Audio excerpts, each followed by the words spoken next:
Welcome back to Close Up. Students always play a big role in the First in the Nation process, and they might be able to give us some insight into how the whole thing is going to turn out when they meet for the college convention on January 5th through the 9th. Joining us to discuss is Dr. Wayne Lesperance, the Vice President of Academic Affairs at New England College. Doctor, thanks for joining us. Thanks for having me on, Adam. So, first off, what's the importance of getting younger folks plugged in and involved into this process we have in New Hampshire? Sure. I think part of it is twofold. One is young people have a stake in this election. They have a very important role to play in terms of defining their future. There's certainly a tremendous amount of energy and activism among younger voters. I see it on college campuses all the time.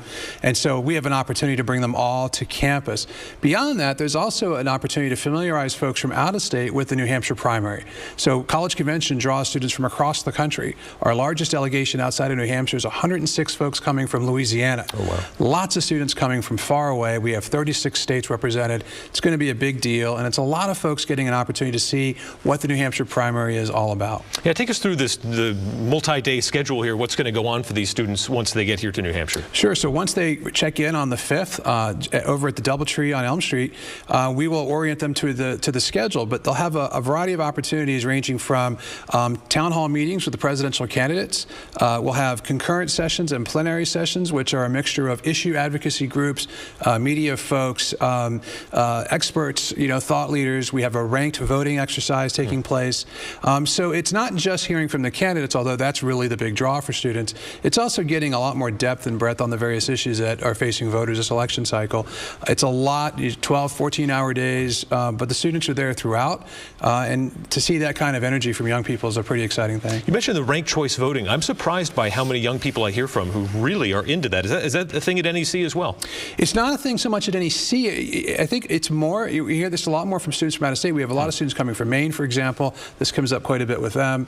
I think that this is a generation that's looking for out-of-the-box ideas. They want different approaches to candidates, to elections, and so they put everything on the table, whereas many of us would sort of say, that's not consistent with what we know.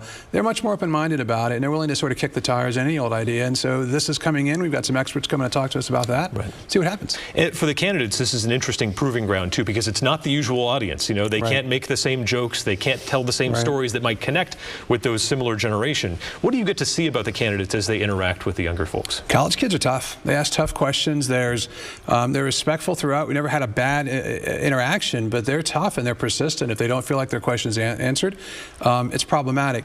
Some candidates, historically, they'll sort of pander, and college students pick up on that as well. If the only thing you talk about is free college or cheap college, they're going to ask you about a lot of other things. So I think you've coming into a group that this particular group coming to this particular event are pretty sophisticated politically.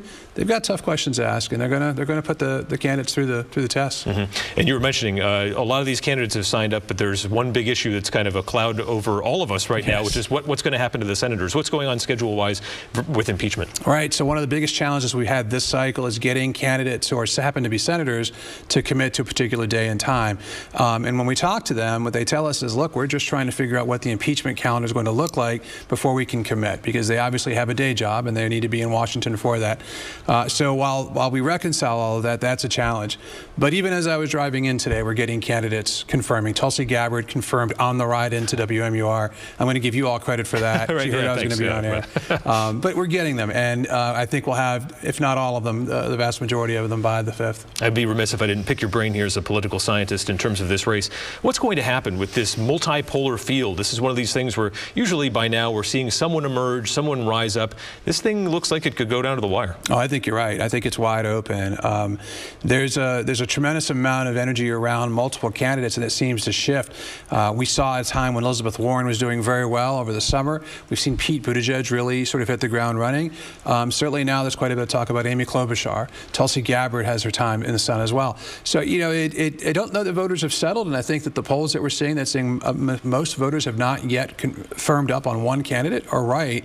And so there's a lot of energy that's going to still yet to be expended in a very short time. Iowa will create some momentum for somebody. We'll see if that carries through to New Hampshire and beyond to South Carolina. It's going to be very exciting. Dr. Wayne Lesperance, thanks for your time, and we'll see you at the convention. My pleasure.